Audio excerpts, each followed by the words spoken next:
आज मैं आपसे एक सवाल पूछना चाहता हूं। आप अपने जन्मदिन पर केक क्यों काटते हैं? केक पर मोमबत्तियां क्यों लगाते हैं? यह आपको किसने बताया कि आपके बर्थडे पर केक काटने की परंपरा है, जन्मदिन पर मोमबत्तियां बुझाने की व्यवस्था है? यह जरूर आपको कॉन्वेंट स्कूल्स ने या मिशनरी स्कूल्स ने सिखाया होगा या किसी और को सिखाया होगा, और धीरे धीरे जिसने सबसे पहले इसको सीखा होगा, धीरे धीरे उसने इसे पूरी व्यवस्था पर लागू कर दिया होगा। अब मेरा दूसरा सवाल आपसे यह है कि भारत में क्रिसमस, दिवाली जितना बड़ा त्योहार कैसे हो गया? यह परंपरा भी क्रिश्चियन स्कूलों से शुरू हुई और उसके बाद फैलती चली गई, लेकिन किसी ने भी कभी भी इस पर कभी कोई सवाल नहीं उठाया, क्योंकि हम ये मानते हैं कि भारत एक धर्मनिरपेक्ष देश है। और शुरू में ही मैं आपको ये स्पष्ट कर दूं, आप अपना जन्मदिन कैसे मनाते हैं, हमें इस पर कोई आपत्ति नहीं। अगर आपको केक काटना अच्छा लगता है, आप जरूर केक काटिए। आप केक खाना चाहते हैं, यह आपकी मर्जी है। आप अपने जन्मदिन पर खीर खाना चाहते हैं, यह आपकी मर्जी है। आप मोमबत्तियां बुझाकर मनाना चाहते हैं या दिए जलाकर मनाना चाहते हैं अपना जन्मदिन, यह सब आपके ऊपर है। और हमें क्रिसमस मनाने पर भी कोई आपत्ति नहीं है। लेकिन ये कुछ सवाल हैं जो आज आपको अपने आप से जरूर पूछने चाहिए। अब अगर मैं आपसे यह पूछूं कि एक ऐसा स्कूल जो आपको देशभक्ति सिखाता है, राष्ट्रवाद सिखाता है, एक ऐसा स्कूल जहां की प्राथमिकता में सबसे ऊपर भारतीय संस्कार हो, जिसके कैंपस में भारत माता की तस्वीर और अखंड भारत का नक्शा होना जरूरी हो, जहां की प्रार्थना में शिक्षा की देवी सरस्वती की वंदना अनिवार्य हो, अगर आपको ऐसे स्कूल को रेटिंग देनी हो तो आप क्या रेटिंग देंगे?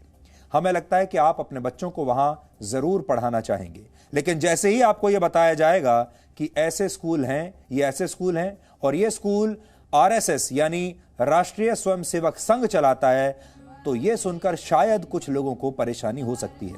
जबकि सच्चाई यह है कि स्कूल भले ही भारतीय संस्कार से चलते हैं, पर वहां भी वही किताबें पढ़ाई जाती हैं जो देश के किसी भी ऐसे स्कूल के पाठ्यक्रम में होती हैं, जो central board of secondary education यानी सीबीएसई और राज्यों के बोर्ड के पाठ्यक्रम से चल रहे हैं। लेकिन इन बच्चों को देश की सबसे पुरानी पार्टी कांग्रेस के बड़े नेता राहुल गांधी ने खारिज कर दिया है। राहुल गांधी ने आरएसएस के स्कूलों में हो रही पढ़ाई को रेडिकलाइजेशन यानी कट्टरता की शिक्षा बताया है।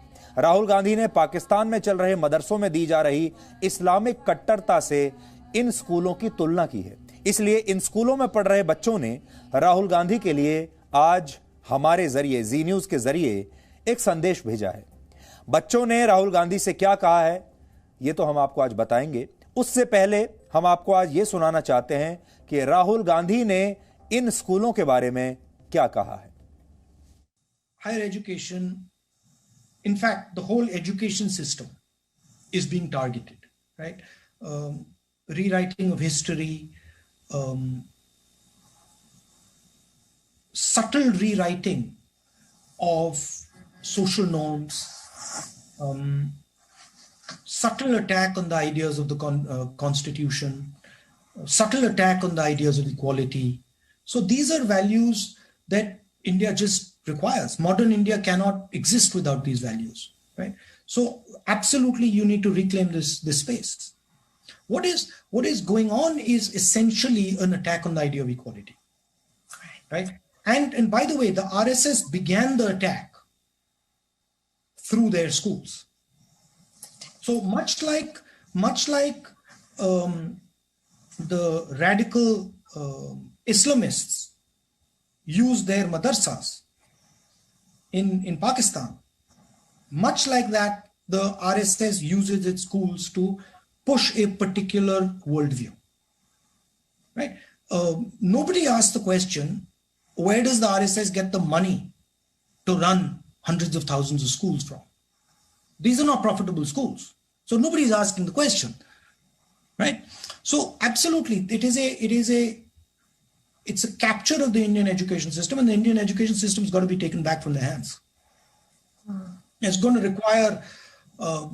require work, and it's not going to be easy because a lot of their people are, once you get a job as a teacher, you're in.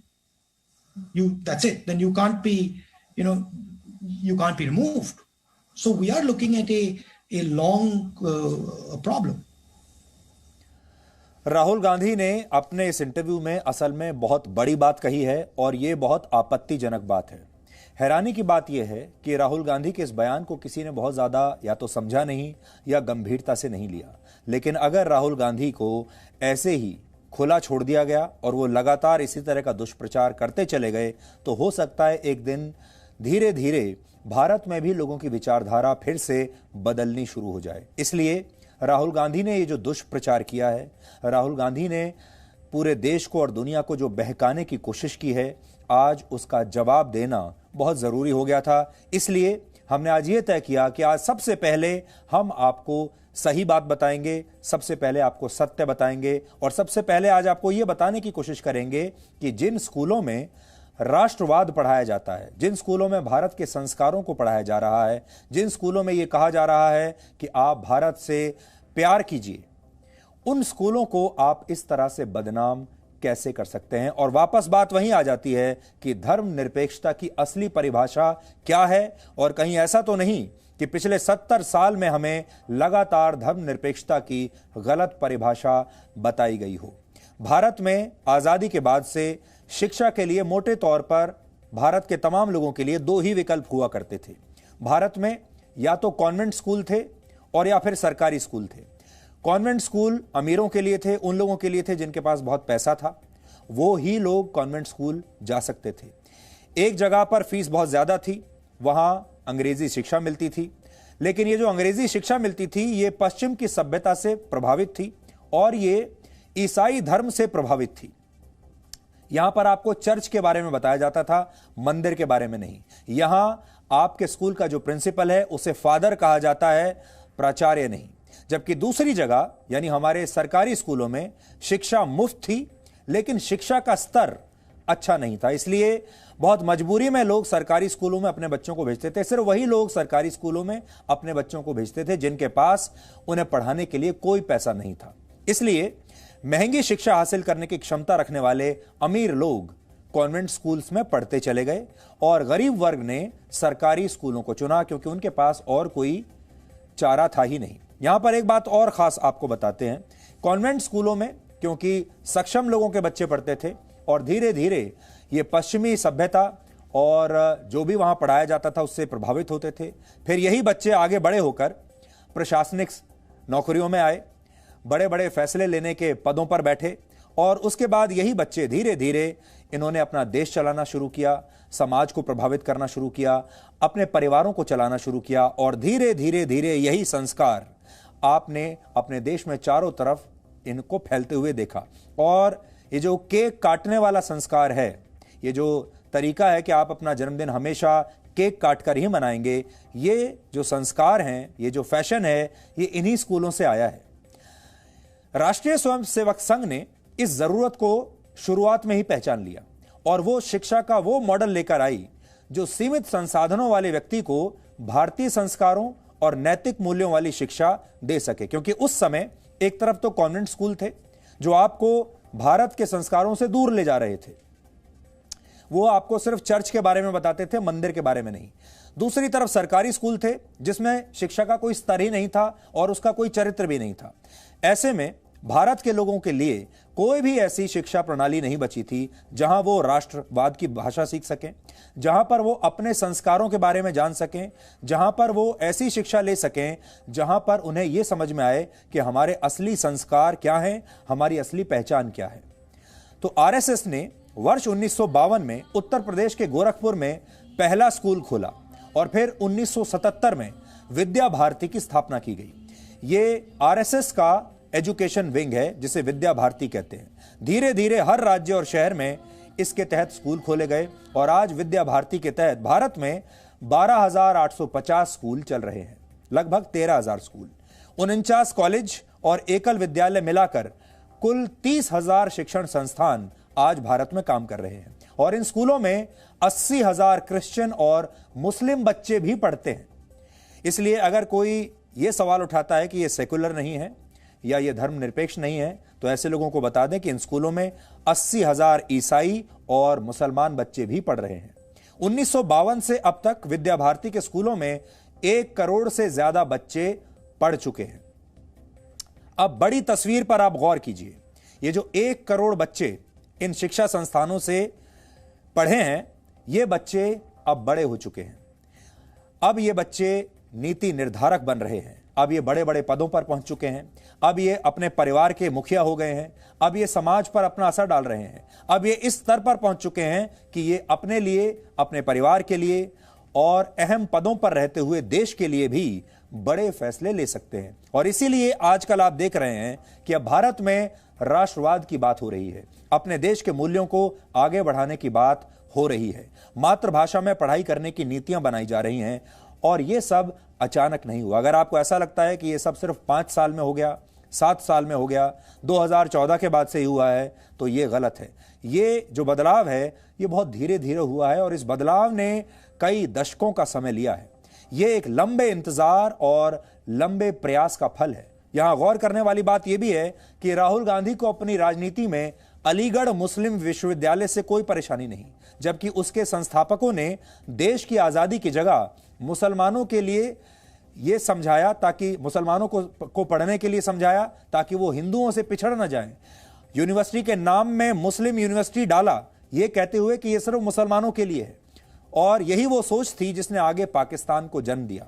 Rahul Gandhi को पश्चिम बंगाल चुनाव में फुरफुरा शरीफ के अब्बास सिद्दीकी से कोई परेशानी नहीं, जबकि वो खुलेआम मुसलमानों की राजनीति करते हैं, अलगाववाद की बात करते हैं। राहुल गांधी को असम में all India United democratic front के बदरुद्दीन अजमल से भी कोई परेशानी नहीं, कोई आपत्ति नहीं, पर राष्ट्रीय स्वयंसेवक संघ के स्कूलों से उन्हें बहुत ही परेशानी है।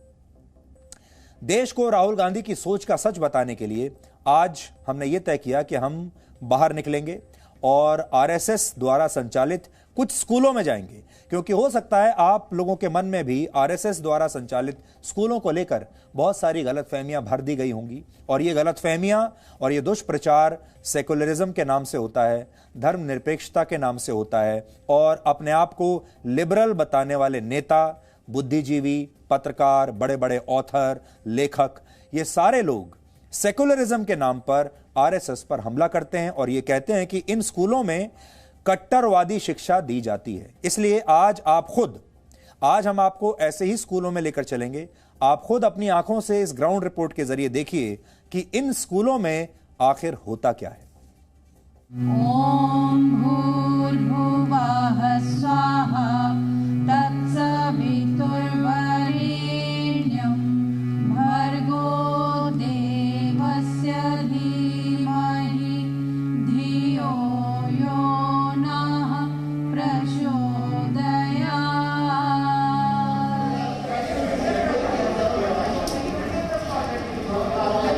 You have to write the reading for 5 marker also. Note down the main important points which we have already discussed in the class. ये दिल्ली का सरस्वती बाल मंदिर है। बच्चे पढ़ रहे हैं, कहीं फिजिक्स का एग्जाम चल रहा है तो कहीं अकाउंट्स की पढ़ाई हो रही है।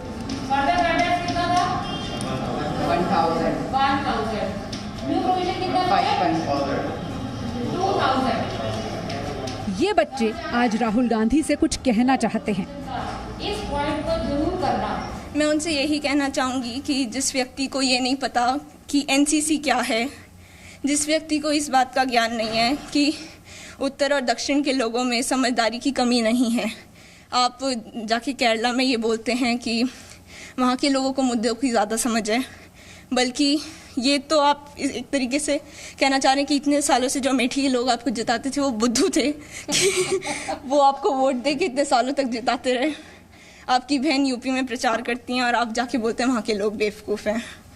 तो people are smart, they understand things. पहले तो उनको अधूरा ज्ञान है और जब अधूरा ज्ञान हो तो कुछ भी ऐसे नहीं बोलना चाहिए, कुछ इन्फॉर्मेशन कलेक्ट करके बोलना चाहिए। वो कभी भी हमारे स्कूल में आए नहीं है लेकिन फिर भी उन्होंने कुछ भी बोल दिया जो उनके मन में आया। तो पहले तो ये गलत था, इतने बड़े लीडर है वो पार्टी के, तो उनको ऐसे नहीं बोलना चाहिए था और उनको सार्वजनिक रूप से माफ़ी मांगनी चाहिए। किसी भी बच्चे को आतंकवादी से कंपेयर करना इतने बड़े पार्टी के लीडर की सोच दर्शाता है। मैंने कभी भी इतना एक्सपेक्ट नहीं किया था कि इतने बड़े बड़े लोगों की इतनी छोटी सोच भी हो सकती है। एक शायर है वसीम बरेलवी, उन्होंने कहा है उसूलों पर जो आँच आए तो टकराना ज़रूरी है। और इसीलिए यहाँ जो बच्चे हैं वो अपनी अलग अलग बातों के ज़रिए सिर्फ ये बता रहे हैं कि वो क्या पढ़ रहे हैं, क्या बनना चाहते हैं, और अगर कोई उनके स्कूल के बारे में, उनकी शिक्षा पद्धति पर सवाल उठाता है तो उसे वो क्या जवाब देना चाहते हैं। राहुल गांधी के बयान पर आरएसएस के स्कूलों में पढ़ने वाले बच्चे क्या सोचते हैं, ये तो आपने सुना। अब ये भी सुनिए कि यहाँ पढ़ाने वाले शिक्षक राहुल गांधी के लिए क्या संदेश लाए हैं। स्कूल और विद्यालय में भेदभाव नहीं होना चाहिए, ये सब चीज़ें हम नहीं लागू करते हैं।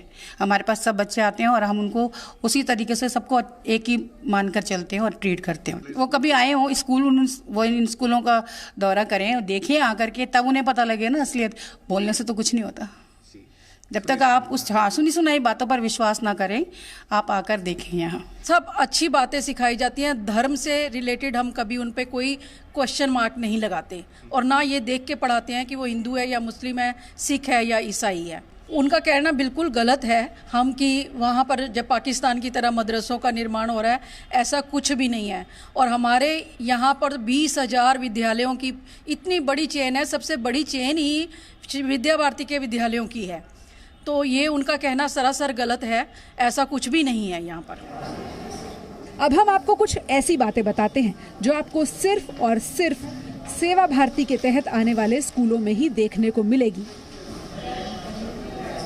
यहाँ भारतीय मूल्यों को समझाने वाली संस्कारपरक शिक्षा दी जाती है। अभिभावक संपर्क, यानी जिसे आप पीटीएम यानी पेरेंट्स टीचर मीटिंग के नाम से जानते हैं, ये इन स्कूलों में कैसे निभाई जाती है। अभिभावक संपर्क के लिए स्कूलों में पढ़ाने वाले टीचर्स यानी आचार्य साल में 1 या 2 बार बच्चों के घरों में जाते हैं, घर के माहौल से परिचित होते हैं और बच्चे के विकास पर माता पिता से चर्चा भी करते हैं। विद्या भारती के विद्यालय सीधे आरएसएस के द्वारा संचालित नहीं है। विद्या भारती के विद्यालयों के दृष्टि से सभी प्रदेशों में समितियां हैं जो रजिस्टर्ड है। उसके बाद विद्यालयों में अनेक प्रांतों में वहाँ विद्यालयों की समितियां भी रजिस्टर्ड है, जो वहाँ के रजिस्ट्रार ऑफ सोसाइटीज़ के एक्ट के अंतर्गत चलती हैं। कुछ ट्रस्टों के द्वारा चलाई देखो जो पब्लिक ट्रस्ट है, और इसलिए उन सभी का सभी प्रकार से ऑडिट होता है। शैक्षिक दृष्टि से सरकार के द्वारा निरीक्षण होता है, तो उनको मालूम रहता है हमारे यहाँ क्या विषय चलते हैं, क्या पुस्तकें चलती हैं। आर्थिक दृष्टि से भी जो पूछा था राहुल गांधी ने, प्रश्न उठाया कि इनका पैसा कहाँ आता है, तो जो फीस आती है उसके माध्यम से पैसा आता है। बाकी समाज से अनुदान एकत्रित करते हैं और उनका सबका विधिवत ऑडिट किया जाता है। स्वामी विवेकानंद की तस्वीर के बिना हर स्कूल अधूरा है। भारत माता की तस्वीर, भारत का नक्शा, माँ सरस्वती की वंदना के बिना प्रार्थना अधूरी है।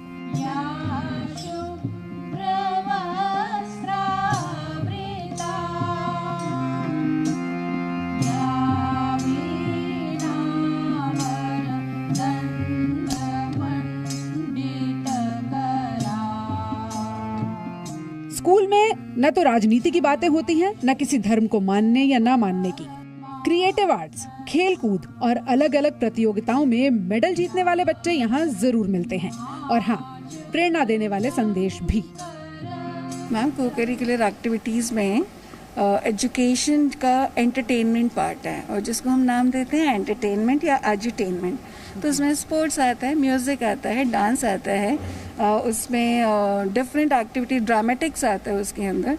तो हमारे बच्चे सभी एक्टिविटीज़ में पार्टिसिपेट करते हैं एंड बहुत सी जगह पर नेशनल लेवल तक प्राइज़ जीतते हैं। SGFI जो हमारा नेशनल लेवल का कंपटीशन होता है, अभी इसी साल हमने उसमें 11 गोल्ड मेडल जीते हैं। पिछले कई सालों से राष्ट्र ने यही देखा है कि जब जब भी आप कुछ बोलने की चेष्टा करे हो तो ठीक से आपने समझा नहीं, समझकर बोलना चाहिए। जिस शब्द का आप उच्चारण कर रहे हो एक बच्चे के लिए, एक शिक्षा संस्थान के लिए, तो जिसका अपमान कर रहे हो, उसमें RSS का कोई कार्यकर्ता अपमानित नहीं हो रहा है। आप तो राष्ट्र को अपमानित कर रहे हो, क्योंकि मनुष्य से ही तो राष्ट्र है और मनुष्य का शिक्षित होना उसका अधिकार है। और शिक्षा कहाँ प्राप्त होती है? विद्यालयों में। तो आप एक विद्यालय शिक्षण संस्थान को अपमानित करने जा रहे हो। आप भी कभी न कभी किसी न किसी विद्यालय में जरूर गए होंगे। क्या किसी ने टीचर किसी भी अध्यापक ने आपको आतंकवादी शब्द से संबोधित किया? क्या आज आप ऐसे शब्द बोल रहे हो? दीप ज्योति जनार्दन। स्कूल में सुबह की प्रार्थना, इंटरवल के दौरान भोजन से पहले प्रार्थना और स्कूल की छुट्टी के वक्त प्रार्थना जरूरी है। कोरोना काल में भी ये परंपरा चल रही है। शुभं करोतु कल्याणं आरोग्यं सुख संपदा द्वेष बुद्धि विनाशाय। वैसे स्कूल के बच्चों और अध्यापकों ने राहुल गांधी को सेवा भारती के किसी भी स्कूल में बिना पूर्व सूचना के आने का निमंत्रण भी दिया है। राष्ट्रीय स्वयंसेवक संघ की विद्या भारती के तहत आने वाला ये एक और स्कूल है और अगर इस स्कूल के बारे में किसी को और ज्यादा जानकारी या ज्ञान प्राप्त करना है तो हम ये भी बता दें कि इस वक्त स्कूल में नर्सरी कक्षा से लेकर 9वीं तक के एडमिशन खुले हुए हैं। पूजा मक्कड़, जी मीडिया, दिल्ली। तो इन स्कूलों में जो बच्चे पढ़ते हैं, क्या वो कट्टरवादी होते हैं? क्या उन्हें कोई खास तरह की शिक्षा दी जाती है? क्या वो बाकी स्कूलों में पढ़ने वाले बच्चों से अलग होते हैं? कॉन्वेंट स्कूलों में जो बच्चे पढ़ते हैं, पब्लिक स्कूलों में जो बच्चे पढ़ते हैं, अंग्रेजी स्कूलों में जो बच्चे पढ़ते हैं, क्या वो अलग होते हैं और ये बच्चे अलग होते हैं? अब हम आपको इस सवाल का जवाब देते हैं। राष्ट्रीय स्वयंसेवक संघ में शिक्षा पाने वाले कुछ छात्रों के बारे में आपको हम बताते हैं, उनके कुछ नाम आपको बताते हैं। इससे आपको पता चलेगा इन स्कूलों से मदरसे वाले कट्टरपंथी निकलते हैं या देशभक्त निकलते हैं। जून 2020 में लद्दाख के गलवान घाटी में चीनी सैनिकों से लड़ते हुए शहीद होने वाले भारतीय सेना के कर्नल बी संतोष बाबू का नाम तो आपने सुना ही होगा। बी संतोष बाबू विद्या भारती के स्कूल में ही पढ़े थे। भारत में फ्रांस से रफाल लड़ाकू विमान को लाने वाले पायलट स्क्वाड्रन लीडर दीपक चौहान भी सरस्वती विद्या मंदिर के छात्र ही रहे हैं। ये पहले रफाल प्लेन को उड़ाकर भारत लाए थे फ्रांस से। भारत की ओर से क्रिकेट खेल रहे नवदीप सैनी भी विद्या भारती के ही छात्र हैं और 2018 में एशियन गेम्स में एथलेटिक्स में सिल्वर मेडल जीतने वाली सुधा सिंह भी ऐसे ही स्कूल में पढ़ी हैं।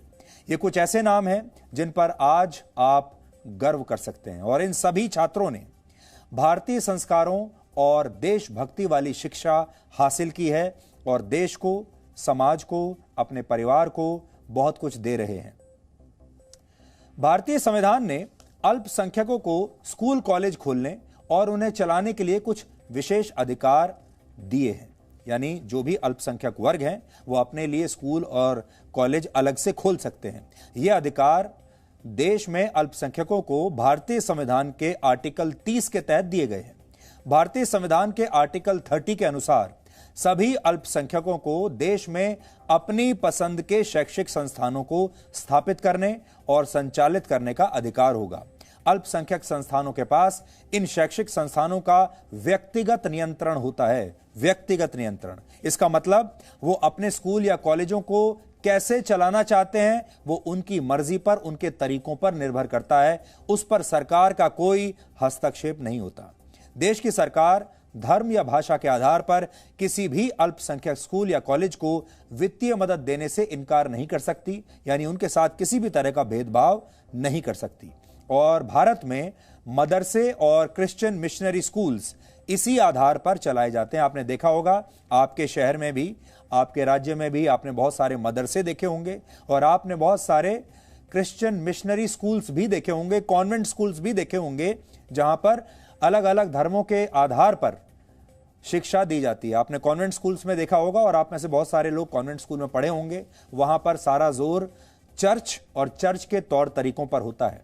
वहां पर सारा जोर पश्चिमी सभ्यता पर होता है। वहां पर सारा जोर जो है वो अंग्रेजी पर होता है।